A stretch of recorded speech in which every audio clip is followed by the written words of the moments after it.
Doordarshan Saptagiri channel ఈ వారం sports రౌండప్కు స్వాగతం. ముందుగా headlines.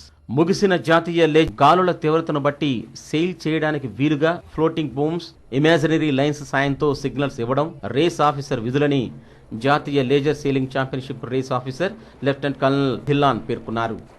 Conduct of the race being on water, laying out the course before the start. Here we have an imaginary line which is between a buoy, which is a floating inflatable buoy, and a committee vessel where the race officer is sitting. And we give signals which are flags accompanied by the sound signals. And we have a countdown starting from 5 minutes up to the race start, wherein the boats line up in a certain manner and are moving on water. And they maneuver themselves into a position where closest to the start line but not over it. So to ensure all this, the race officer is there. After the start, there is a certain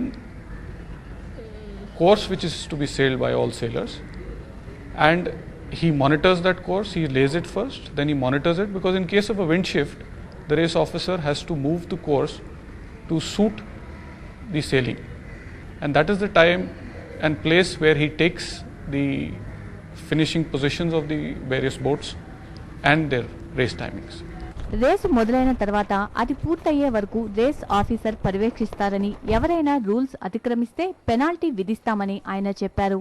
Firstly, when an infringement takes place, the sailors, there are certain right-of-way rules which he is aware of, and in case of an infringement on water, the sailor has an option to immediately exonerate himself by taking a penalty, which he is required to do. In case he does not do that penalty, that is the time a protest is lodged against him. If it is established that the person has broken some rules and he has not done his infringement, then the punishment for him is a disqualification from that race. There is another rule, which is Rule 42, which is the illegal actions done on water. For this, there is the national judges on a jury board on the water, and for Rule 42 violations, the individual sailor is informed of that on the water, and for the first violation, he is required to do a penalty, and for subsequent violations, he is required to retire from the race. And that is it. But in case the person does not do the penalty nor does he retire from the race, then in that case, the person is disqualified, and also he is required to keep that score, that disqualification score, which is a big sum, along with the other race results. So that affects his overall position.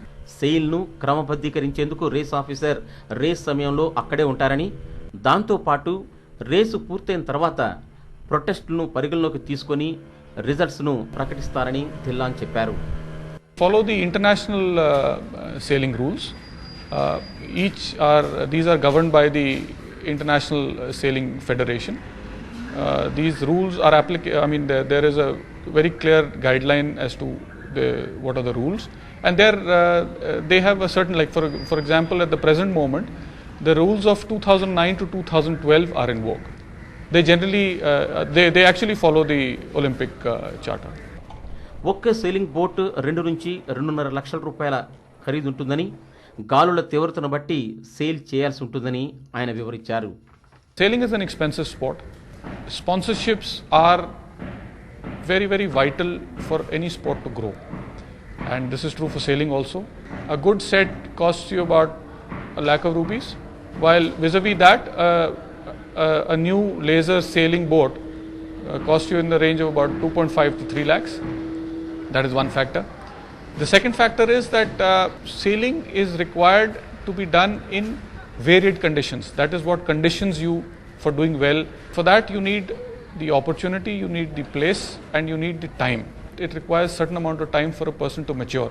Third important factor in sailing is that when you're sailing international events, you are sailing in big fleets, and you need to train yourself in competitions having big fleets.